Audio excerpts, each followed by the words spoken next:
histories of our two nations are, I know, closely intertwined. And while today we enjoy a shared opportunity, we can never forget that our past has sometimes borne witness to tragedy and loss, and at times profound injustice.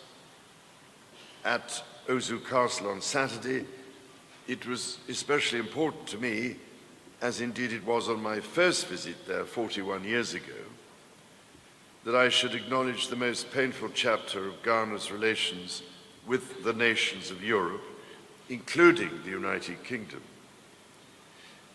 The appalling atrocity of the slave trade and the unimaginable suffering it caused left an indelible stain on the history of our world. While Britain can be proud that it later led the way in the abolition of this shameful trade, we have a shared responsibility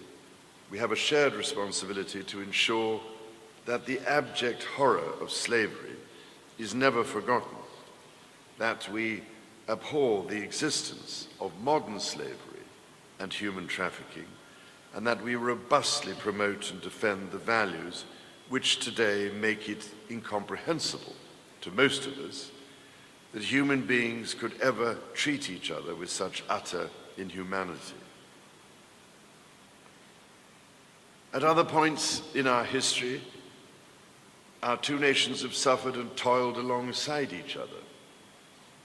At the Commonwealth War Graves Cemetery on Friday afternoon, I was honored to join you, Mr. President, in remembering the bravery and sacrifice of troops from Ghana and from across West Africa who made such a vital contribution in the First and Second World Wars.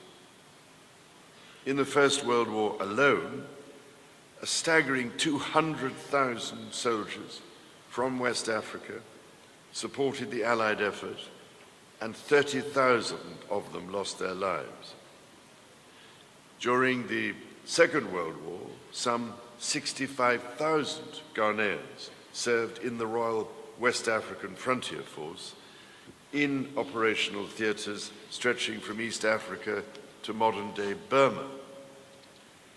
I need hardly say, therefore, just how special it was for my wife and I to meet some of those surviving veterans during this visit.